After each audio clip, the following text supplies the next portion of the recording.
Buenos días. Gracias de nuevo por estar con nosotros en el curso sobre el profeta Isaías.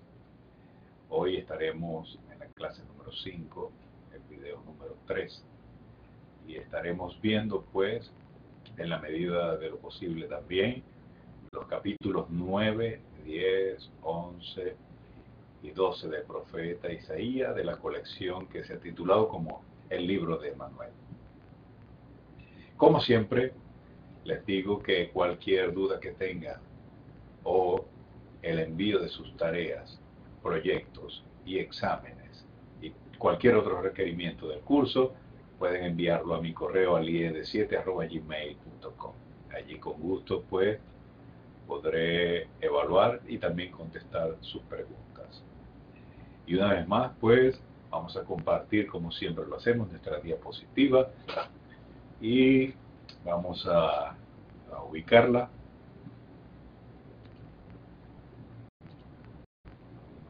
para empezar a compartirla y poder comenzar la transmisión de la clase. Ahí ustedes pueden ver en pantalla clase 5, video número 3. Y pues comenzamos con el anuncio de los tiempos mesiánicos del capítulo 9 del profeta Isaías, que vamos a estar leyendo en este momento. Dice la escritura en Isaías capítulo 9: Mas no habrá para siempre oscuridad para la que está ahora en angustia, tal como la aflicción que le vino en el tiempo que livianamente tocaron la primera vez a la tierra de Zabulón y a la tierra de Neftalí. Pues al fin llenará de gloria el camino del mar de aquel lado del Jordán, en Galilea de los gentiles. El pueblo que andaba en tinieblas vio gran luz. Los que moraban en tierra de sombra de muerte, luz resplandeció sobre ellos. Multiplicaste la gente y aumentaste la alegría. Se alegrará delante de ti como se alegran en la siega, cuando se gozan, cuando reparten despojos. Porque tú quebraste su yugo y la vara de su hombro y el cetro de su opresor, como en el día de Madián. Porque todo calzado que lleva el guerrero en el tumulto de la batalla y todo manto revolcado en la sangre serán quemados, pastos del fuego. Porque un niño nos es nacido, hijo nos es dado, y el principado sobre su hombro, y se llamará su nombre admirable, consejero, Dios fuerte, Padre eterno, príncipe de paz. Lo dilatado de su imperio y la paz no tendrán límite sobre el trono de David y sobre su reino, disponiéndolo y confirmándolo en juicio y en justicia desde ahora y para siempre. El celo de Jehová de los ejércitos hará esto. El Señor envió palabra a Jacob y cayó en Israel. Y la sabrá todo el pueblo, Efraín y los moradores de Samaria, que con soberbia y con altivez de corazón dicen: los ladrillos cayeron, pero edificaremos de cantería. Cortaron los cabrahigos, pero en su lugar pondremos cedros. Pero Jehová levantará a los enemigos de Rezín contra él, y juntará a sus enemigos del oriente, los sirios y los filisteos del poniente, y a boca llena devorarán a Israel. Ni con todo eso ha cesado su furor, sino que todavía está su mano extendida. Pero el pueblo no se convirtió al que lo castigaba, ni buscó a Jehová de los ejércitos. Y Jehová cortará de Israel cabeza y cola, rama y caña en un mismo día. El anciano y venerable de rostro es la cabeza, el profeta que enseña mentira es la cola. Porque los gobernadores de este pueblo son engañadores y sus gobernadores se pierden. Por lo tanto, el Señor no tomará contentamiento con sus jóvenes, ni de día sus huérfanos y sus viudas tendrá misericordia, ni de sus huérfanos ni de sus viudas tendrá misericordia, porque todos son falsos y malignos, y toda boca habla despropósitos. Ni con todo eso ha cesado su furor, sino que todavía su mano está extendida. Porque la maldad se encendió como fuego, cardos y espinos devorarán, y se encenderá en lo espeso del bosque, y serán alzados como remolinos de humo, porque la ira de Jehová de los ejércitos se oscureció la tierra. Y será el pueblo como pasto de fuego, y el hombre no tendrá a su hermano. Cada uno hurtará a la mano derecha y tendrá hambre, y comerá a la izquierda y no se saciará. Cada cual comerá la carne de su brazo. Manasés a Efraín y Efraín a Manasés, y ambos contra Judá. Ni con todo eso ha cesado su furor, sino que todavía está su mano encendida. Es la lectura del capítulo 9 del libro de Isaías, que, como dijimos al principio, abre con el anuncio de los tiempos mesiánicos. Tenemos pues que en el primer oráculo, hasta el verso 7, hay una referencia a las regiones de Zabulón y Neftalí que correspondían a lugares que pertenecían al reino del norte de Israel. Habla sobre una luz que se va a posar sobre Galilea, en esa región. Habla del fin del término del oprobio o la vergüenza, del nacimiento del niño príncipe y del comienzo de la era del reino de Dios. Posteriormente, pues, habla del castigo para Israel, el reino del norte, y Yahvé quebrará pues esa alianza asirio-eframita o sirio-eframita de la mano del poderoso rey de Asiria que iba a conquistarlos. Y pues eso sería aproximadamente nuestro bosquejo de estudio para el día de hoy, y quisiera pues que comentáramos parte de lo que es el texto bíblico que acabamos de leer. Y como les dije, pues hay un anuncio del texto profético sobre la llegada del niño príncipe. En el capítulo anterior mencionamos un poco como ese drama que se iba a presentar, esas tragedias que iban a vivir los habitantes a causa de la futura invasión a Siria que se acercaba, y que a pesar de que ellos habían temido el conjuramiento de fuerzas, de las fuerzas de Siria y de Efraín, Dios les dice que Él debe ser el verdadero temor de ellos, y les anuncia la llegada de una situación más difícil, no solamente para Israel en el norte, sino para Judá también en el sur. Y en medio de todo esto, en medio de lo que está sucediendo ante la invasión siro-efraimita, de repente se divisa un rayo de luz, un rayo de redención para los oprimidos, que le hace entonar un canto de alegría al ver vencido al opresor del pueblo elegido. Y todo como consecuencia de la intervención de este niño misterioso que está dotado con dones excepcionales y que va a inaugurar esa era de paz y de esplendor que tanto anhelan los israelitas. Esta profecía obviamente es la continuación de la revelación sobre el Emmanuel. En la medida en que hemos analizado los capítulos anteriores, hemos notado que se hace referencia a niños, bien sea los niños del profeta, el niño Emmanuel profetizado, y ahora este otro niño. Dice: un niño nos ha nacido. Y se asemeja obviamente al niño Emmanuel de la profecía del capítulo 7 por sus dotes particulares. Este niño de Emmanuel 7 es concebido por una virgen y nacido por ella misma, y tiene un nombre Teóforo, un nombre que contiene un elemento divino. Su nombre simbólico Emmanuel, Dios con nosotros. En el capítulo 8 se había hablado pues de la forma como los ejércitos asirios iban a invadir la tierra de Israel y se refieren a esa tierra como la tierra de Emmanuel, cosa que sería pues inapropiada hablar de la tierra de alguien específicamente, porque la tierra de Palestina es una posesión de Yahvé. De esta forma pues Emmanuel y Yahvé son los propietarios de esa tierra, son los dueños de esa tierra.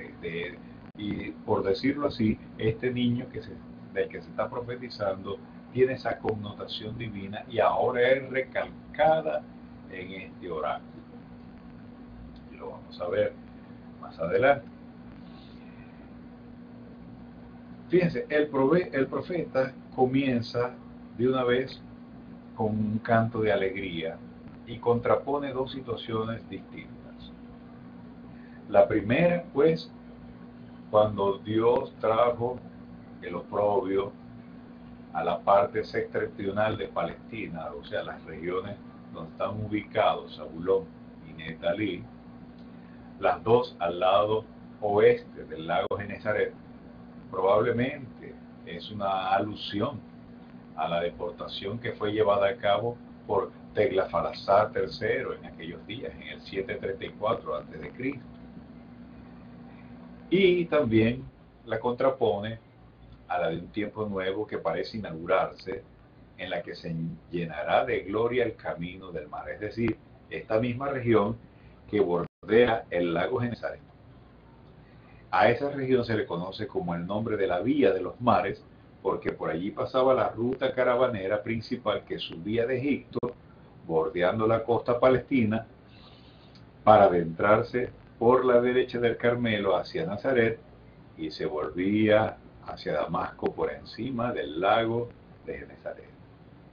El profeta, pues, por un juego poético del uso de paralelismo, contrapone dos situaciones, una de humillación y de vergüenza, y la otra de engrandecimiento, de glorificación, en la misma región del norte de Palestina, juntamente con la otra ribera del Jordán, Galaad, todo lo cual constituía la región de Galilea de los gentiles, un término despectivo dado por las personas que vivían en el reino de Judá, que practicaban una fe israelita más pura. Así llamaban ellos a aquellos desafortunados israelitas que habían pues tenido la desdicha de ser deportados, y de los que pudieron quedar allí en esa región, obviamente estuvieron muy alejados de la teocracia y de su capital teocrática de Jerusalén, de su templo, y obviamente estaban rodeados de gentiles, lo que naturalmente traía como consecuencia que su religiosidad y la moral de las personas que vivían en esta zona era por una parte israelita y por otra parte pagana, algo así como una semicultura israelita, una semife israelita y una semife pagana. El profeta pues ve a iniciarse la primera etapa de la redención del pueblo de Israel por aquella despreciada región del norte, que en ese momento estaba tan castigada. Y vemos pues cómo Dios hace saltar su misericordia a este pueblo que estaba en sombras de muerte, es decir, como un país en el que el espectro de la muerte ha dejado su huella después de la devastación y de la guerra. Habitar en tierra de sombra de muerte es sinónimo de vivir en un estado de miseria, en un estado de pobreza, en desventura. Los habitantes de aquellas regiones, pues del norte de Palestina, habituados ya al ambiente de tristeza y resignados con su suerte, inesperadamente han visto un fulgor de esperanza y de salvación. Y el profeta se complace en describir la alegría nacida en aquellos corazones que se creían abocados a un estado de miseria sin esperanza y sin redención, y la compara con el júbilo campestre y espontáneo que existe cuando viene la época de la recolección de las mieses, cuando se han colmado las esperanzas y han pasado las incertidumbres de la marcha de la cosecha. Y en ese júbilo se exterioriza con actos de acción de gracias delante de Dios, que los bendijo con frutos del campo en las fiestas anuales agrícolas que se hacían ante el santuario. Otra imagen para reflejar la gozosa situación que estamos haciendo referencia es la del ejército vencedor que se reparte la presa y que de pronto esa gente humillada de los confines de Galilea se han visto libres de un peso que los asfixiaba, como una atadura en el cuello. La victoria de Gedeón sobre los madianitas, a la que se hace referencia aquí, ha quedado como en el folclore palestino como un hecho proverbial, o sea, como algo a lo que se hace referencia. Y es como para indicar que después de que se revele esta situación, vendrá una gran victoria, y una victoria tan grande que todo vestigio o todo intento de querer comenzar una guerra va a desaparecer. Es la inauguración de una era nueva, aventurosa, cuyas características esenciales se centran sobre lo que más necesitaban, sobre la paz. El profeta pues se siente regocijado y describe esta situación, describe a este personaje que emerge, a este niño, a este príncipe libertador, lo describe en términos de realeza, dotado de una perspicacia única como gobernante. Se le llama admirable y consejero. Y esto es para conducirse pues ante diversas situaciones de su reinado con sabiduría y con prudencia. Pero además lleva un título excepcional: Dios fuerte. Esta denominación es desconcertante para los racionalistas e incluso para los judíos, pues en el Antiguo Testamento esta expresión solamente se le aplica a Yahvé. Yahvé es el Dios fuerte, el Gibor, en hebreo. Por eso la explicación en el sentido metafórico les ayuda a ellos a resolver la cuestión. O sea, se ve al niño más que todo como un héroe divino. Es una forma hiperbólica de exaltar al personaje. Es decir, dotado de una fuerza excepcional, de un vigor excepcional, y parece gozar pues de una protección especial de parte de Dios. Así lo ven pues los que quieren resolver el dilema de la expresión. Más sin embargo, no lo resuelve del todo, porque ¿cómo podríamos explicar que la Biblia habla de Dios y exclusivamente de Yahvé como el único Dios fuerte y verdadero? Y ningún otro nombre de esta característica, ningún otro nombre teofórico, es aplicado a ningún personaje bajo esos conceptos. Entonces vemos que hay una relación entre el niño Emmanuel, que es poseedor de la tierra, y al igual que Yahvé, que tiene características divinas, con el niño de Isaías 9, que es llamado Dios fuerte. De esta manera vemos que se revela en cierta forma pues la segunda persona de la deidad. Aparece pues revelado en este texto de una forma muy especial.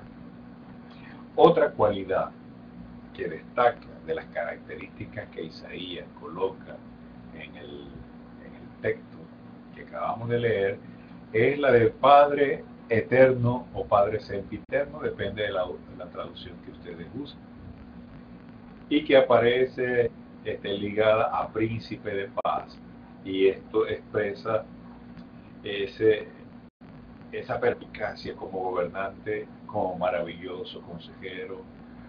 No va a gobernar tiránicamente, sino con amor paternal, y esto es para siempre, y como tal buscará el establecimiento de un ambiente de paz y de comprensión, de modo que él pueda llamársele el príncipe de paz.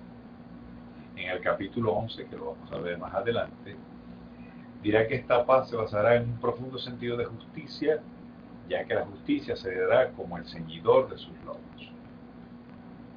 Entonces, notamos, pues, en la medida en que vemos el efecto que tiene esta profecía en su cumplimiento, que en Jesús, nacido de la Virgen, nacido de una mujer, nacido cuando ella no había conocido a ningún hombre, lo vemos pues dotado de todas las características de las cuales el profeta habla.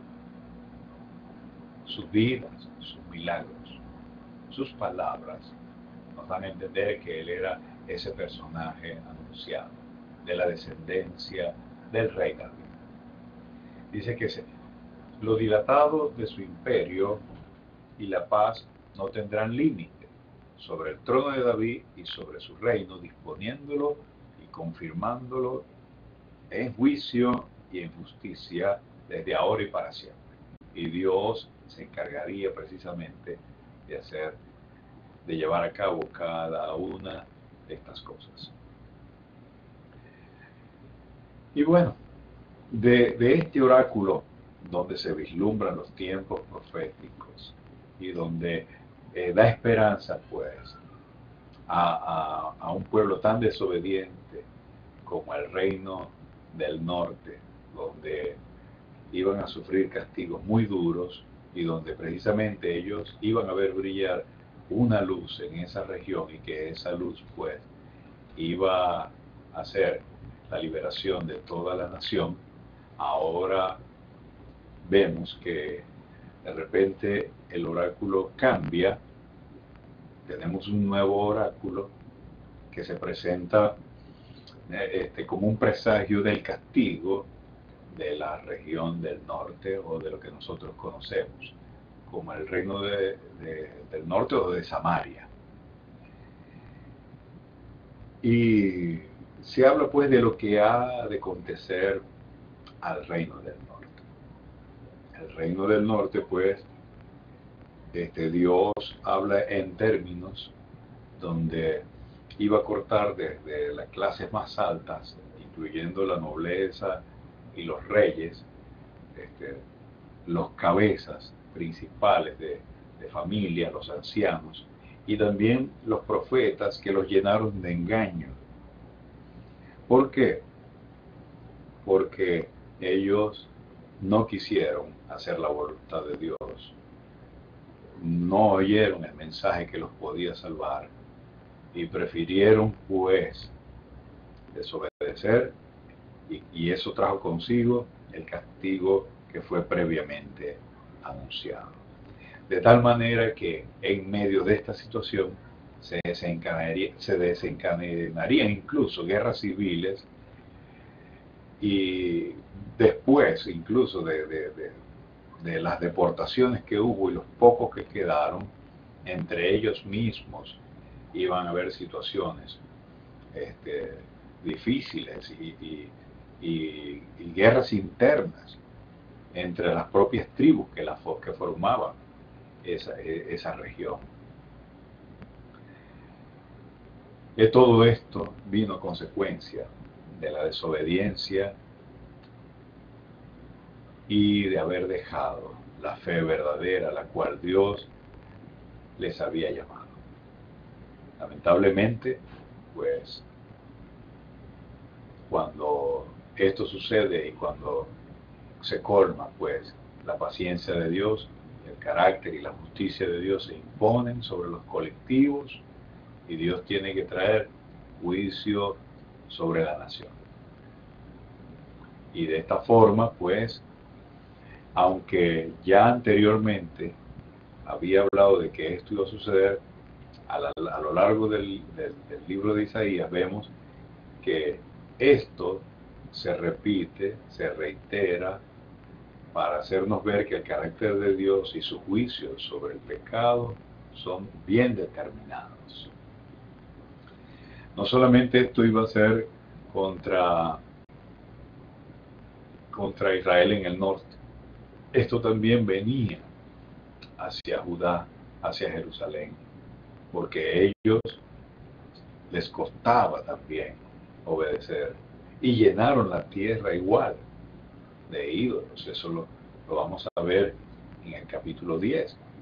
Fíjense, el capítulo 10 comienza: hay de los que dictan leyes injustas y prescriben tiranía, para apartar del juicio a los pobres y para quitar el derecho de los afligidos de mi pueblo, para despojar a las viudas y robar a los huérfanos. ¿Y qué haréis en el día del castigo?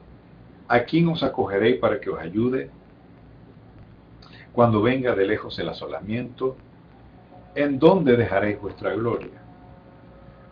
Sin mí se inclinarán entre los presos y entre los muertos caerán.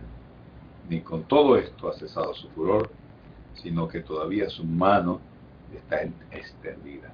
Esta expresión se reitera varias veces desde el oráculo anterior y continúa en el capítulo 10, de que con todo eso que Dios anuncia, no ha cesado su furor. O sea, Dios estaba muy enojado a causa del pecado y a causa de que ellos le habían abandonado y sustituido por otros dioses. ¿Cuáles fueron los más graves eventos en los que ellos incurrieron pecando contra Dios? Pues aparte de la idolatría, pues aquí se enumeran algunas cosas en las cuales Dios es severo al castigar. Entre ellas, pues, destacan lo que es la injusticia social. Y vemos que Dios se presenta como un vengador de los pobres. Ustedes han hecho esto, han desposeído a las clases que viven en la pues, por haber hecho esto, mi mano va a ser constantemente contra ustedes. O sea, es una forma en la que Dios apresura su castigo sobre aquellos que cometen injusticias graves de orden social. Porque añadido a la idolatría y a los pecados personales que pueden derivar de ella y de las pasiones propias de la carne, a esto se añadía pues estos problemas que acabamos de hablar de injusticia social. Y sobre esta situación, Dios viene con mano firme contra los hijos de Israel. Y pues profetiza lo siguiente, fíjense, en el verso 5 del capítulo 10, dice: oh Asiria, vara y báculo de mi furor, en su mano he puesto mi ira. Le mandaré contra una nación pérfida, y sobre el pueblo de mi ira le enviaré, para que quite despojos y arrebate presa, y lo ponga para ser hollado como lodo de las calles. Son imágenes propias que en lenguaje poético hacen referencia a un juicio de Dios bien fuerte. Porque él dice: mis príncipes no son todos reyes, no es... Ok. Aunque él, verso 7, aunque él no lo pensará así, ni su corazón lo imaginará de esta manera, sino que su pensamiento será desarraigar y cortar naciones no pocas, porque él dice: mis príncipes no son todos reyes. No es Calno como Carquemis, Hamad como Arfad y Samaria como Damasco. ¿Cómo halló mi mano los reinos de los ídolos, siendo sus imágenes más que las de Jerusalén y de Samaria? Como hice a Samaria y a sus ídolos, ¿no haré también hacia Jerusalén y a sus ídolos? Pero acontecerá que después que el Señor haya acabado toda su obra en el monte Sión y en Jerusalén, castigará también el fruto de la soberbia del corazón del rey de Siria y la gloria de la altivez de sus ojos, porque dijo, con el poder de mi mano lo he hecho, y con mi sabiduría, porque he sido prudente, quité los territorios de los pueblos, saqué sus tesoros, derribé como valientes a los que estaban sentados, y halló mi mano como nido la riqueza de los pueblos, y como se recogen los huevos abandonados, así apoderé yo toda la tierra, y no hubo quien moviese ala, ni abriese boca, ni graznase. Se gloriará el hacha contra el que la corta, se ensorbecerá la sierra contra el que la mueve, como si el báculo levantase al que lo levanta, como si levantase la vara al que no es leño. Por esto el Señor Jehová de los ejércitos enviará debilidad sobre los robustos, y debajo de su gloria encenderá una hoguera como ardor de fuego, y la luz de Israel será por fuego, y sus santos por llama, que abraza y consuma en un día sus cardos y espinos, y la gloria de su bosque su campo fértil, consumirá totalmente alma y cuerpo, y vendrá a ser como abanderado en derrota, y los árboles que queden en su bosque serán en número que un niño los pueda contar. Acontecerá en aquel tiempo que los que hayan quedado en Israel y los que hayan quedado en la casa de Jacob nunca más se apoyarán en los que hirió, en el que los hirió, sino que se apoyarán con verdad en Jehová, el Santo de Israel. El remanente volverá, el remanente de Jacob volverá al Dios fuerte. Porque si tu pueblo Israel fuere como las arenas del mar, el remanente de él volverá, la destrucción acordada rebosará justicia. Pues el Señor de los ejércitos hará consumación ya determinada en medio de la tierra. Por tanto, el Señor Jehová de los ejércitos dice así: pueblo mío, morador de Sión, no temas de Asiria, con vara te herirá, y contra ti se alzará su palo, a la manera de Egipto. Mas de aquí a muy poco tiempo se acabará mi furor y mi enojo para la destrucción de ellos. Y levantará Jehová de los ejércitos azote como el de la matanza de Madián en la peña de Oreb, y alzará su vara sobre el mar como hizo por la vía de Egipto. Y acontecerá en aquel tiempo que su carga será quitada de su hombro y su yugo de su cerviz, y el pueblo y el yugo se pudrirá a causa de la unción. Y vino hasta Had y pasó hasta Migrón. En Migma contará su ejército. Pasaron el vado, se alojaron en Seba, Ramá tembló, Gabá de Saúl huyó. Grita en alta voz la hija de Galí, hasta que se oiga hacia Lai, pobrecilla Anatot. Magdema se alborotó, los moradores de Jebín huyen. Aún vendrá día cuando reposará en Nob, alzará su mano al monte de la hija de Sión, al collado de Jerusalén, y aquí Jehová de los ejércitos desgajará el ramaje con violencia, y los árboles de gran altura serán cortados, y los altos humillados, y cortará con hierro la espesura del bosque, y el Líbano caerá con estruendo. Vemos entonces a lo largo del pasaje profético dos detalles importantes. Número uno, Dios va a usar a una nación para ejecutar sus juicios contra los israelitas infieles.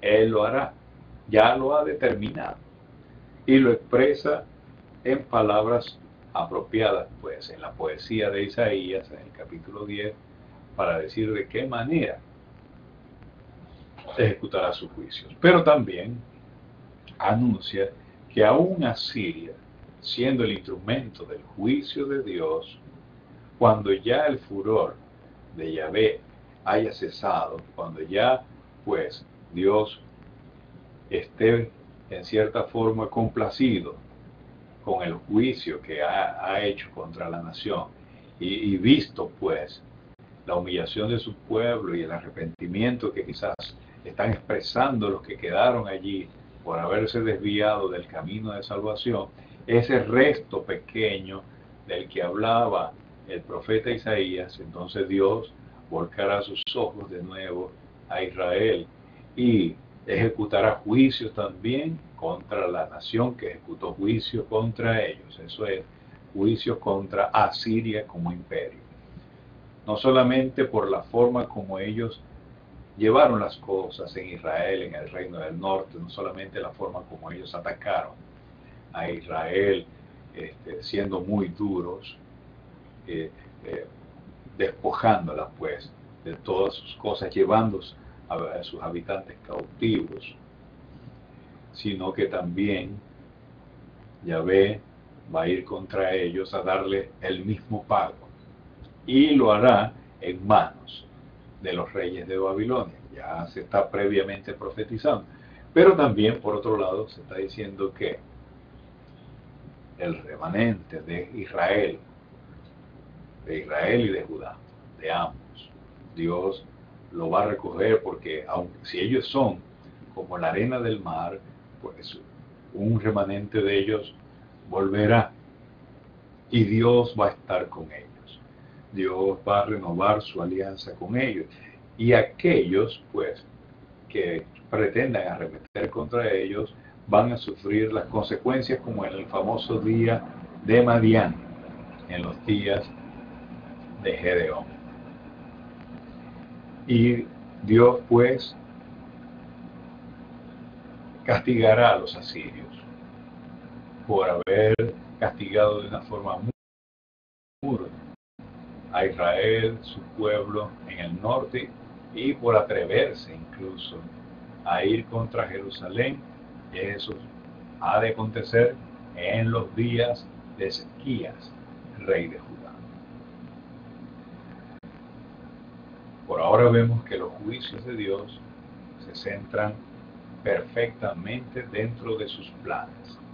Pero luego que Dios haya hecho esto, cuando Dios haya ejecutado sus juicios contra Siria, en medio de todo este panorama que se está presentando en esta colección de oráculos, aparece de repente otro que nos brinda esperanza. En el capítulo 11, saldrá una vara del tronco de Isaí, y un vástago retoñará de sus raíces, y reposará sobre él el espíritu de Jehová, espíritu de sabiduría y de inteligencia, espíritu de consejo y de poder, espíritu de conocimiento y de temor de Jehová. Y le hará entender diligentemente en el temor de Jehová. No juzgará según la vista de sus ojos, ni arguirá por lo que oigan sus oídos, sino que juzgará con justicia a los pobres, y arguirá con equidad por los mansos de la tierra, y herirá la tierra con la vara de su boca, y con el espíritu de sus labios matará al impío. Y será la justicia el cinto de sus lomos, y la fidelidad el ceñidor de su cintura. Morará el lobo con cordero, y el leopardo con el cabrito se acostará. El becerro y el león y la bestia doméstica andarán juntos, y un niño los pastoreará. La vaca y la osa pasarán, sus crías se echarán juntas, y el león como el buey comerá paja. Y el niño de pecho jugará sobre la cueva del aspi, y el recién destetado extenderá su mano sobre la caverna de la víbora. No habrá mal, ni dañarán en todo mi santo monte, porque la tierra será llena del conocimiento de Jehová, como las aguas cubren la mar. Acontecerá en aquel tiempo que la raíz de Isaí, la cual está puesta por pendón a los pueblos, será buscada por la gente, y su habitación será gloriosa. Asimismo, acontecerá en aquel tiempo que Jehová alzará otra vez su mano para recobrar el remanente de su pueblo, que aunque quede en Asiria, en Egipto, en Patros, en Etiopía, en Elán, en Sinar y en Hamá y en todas las costas del mar, y levantará pendón a las naciones, y juntará a los desterrados de Israel, y reunirá a los esparcidos de Judá de los 4 confines de la tierra. Y se disipará la envidia de Efraín, y los enemigos de Judá serán destruidos. Efraín no tendrá envidia de Judá, ni Judá afligirá a Efraín, sino que volarán sobre los hombros de los filisteos al occidente, saquearán también a los del oriente, Edom y Moab les servirán, y los hijos de Amón los obedecerán.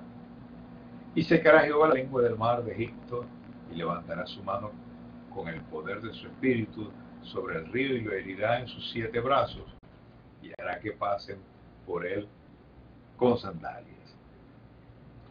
Y habrá camino para el remanente de su pueblo, el que quedó en Asiria, de manera que lo hubo para Israel el día que subió de la tierra de Egipto.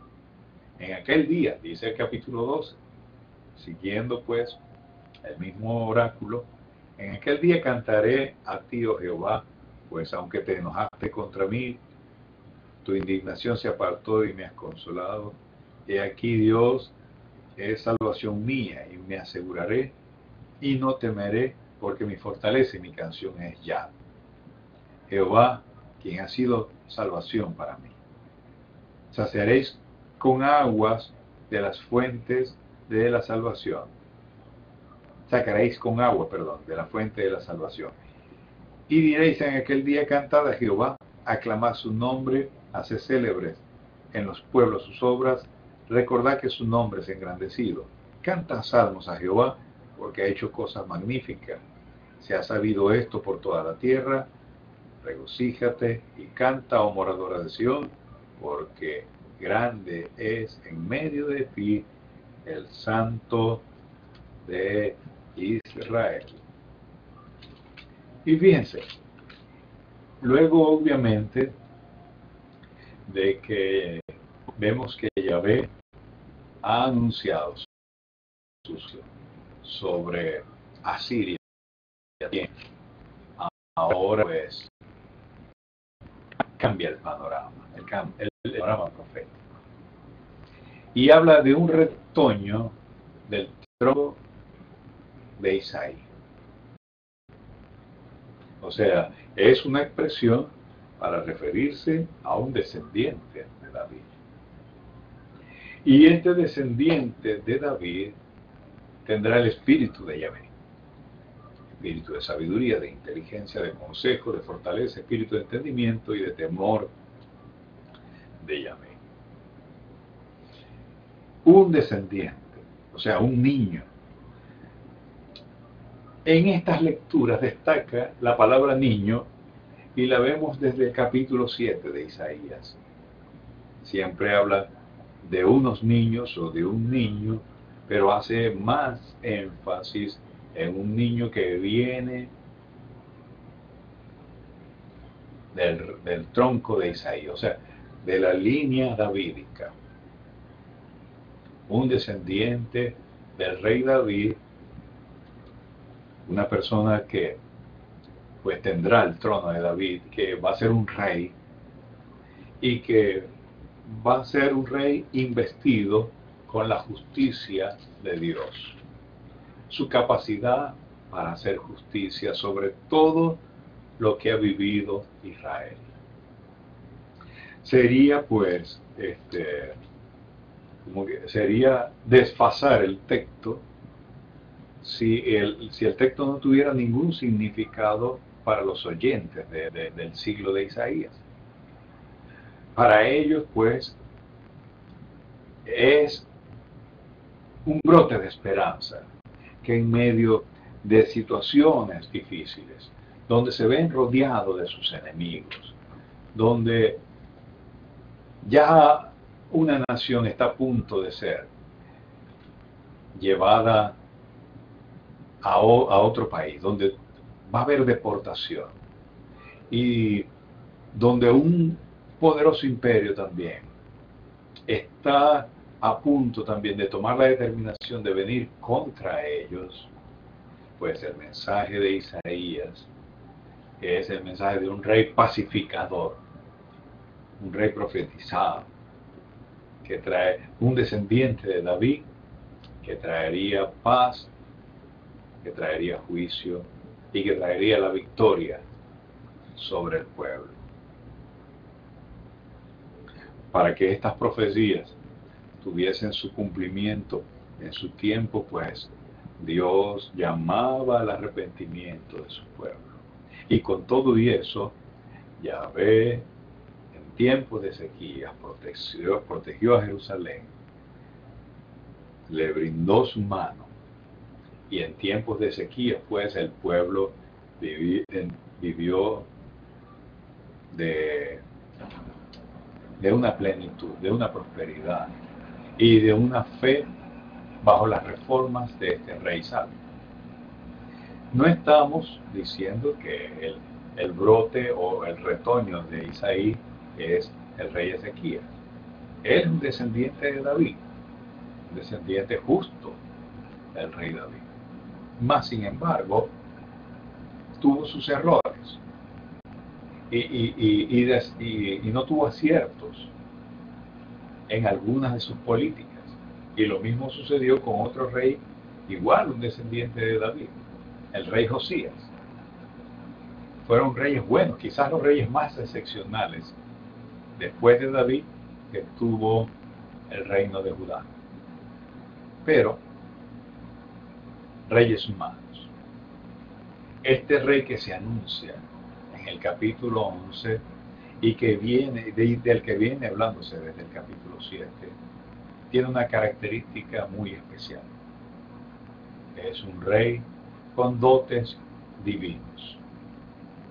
Es un rey que viene del cielo a través del linaje de una mujer, un descendiente del rey David.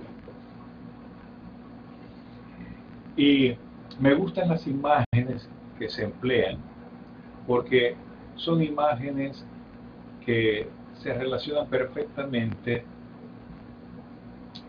con lo que Dios quiere sembrar en ese momento en el corazón de ellos, traerles paz a su corazón, para que ellos entiendan que Dios tiene el control de la historia,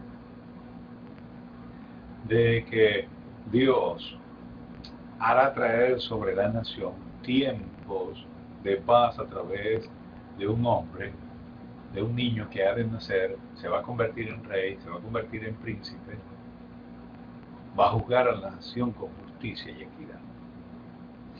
Y las imágenes que emplea son imágenes que obviamente no existen en la vida real.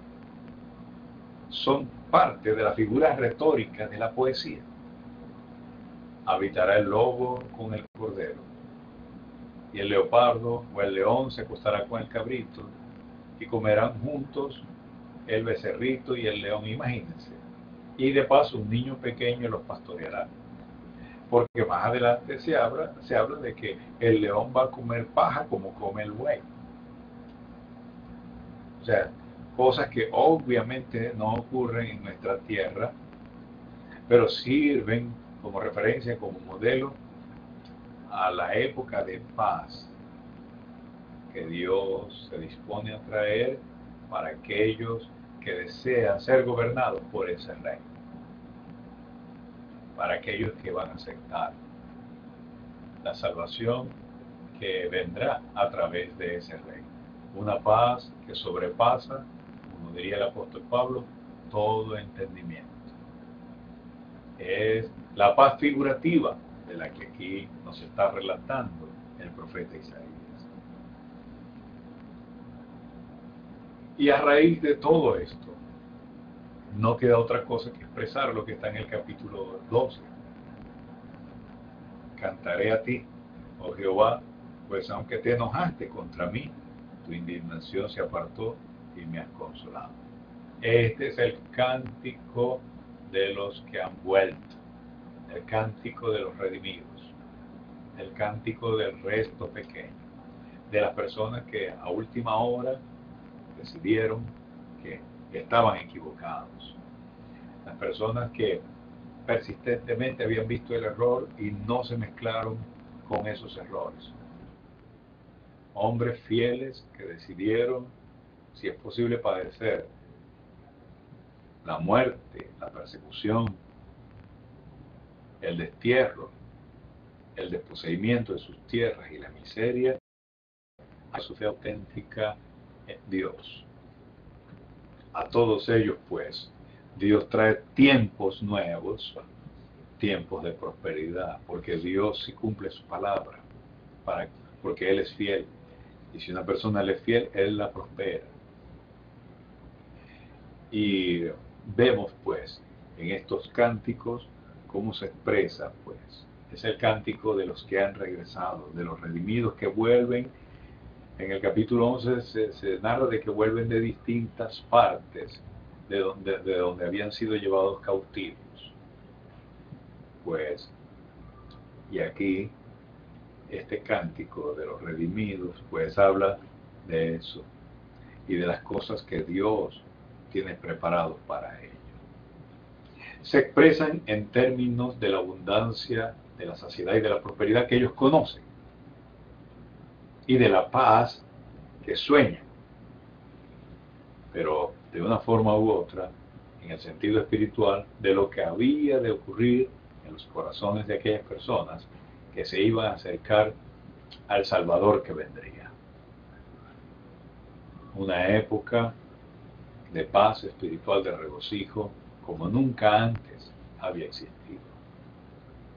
Que el Señor continúe bendiciendo sus vidas.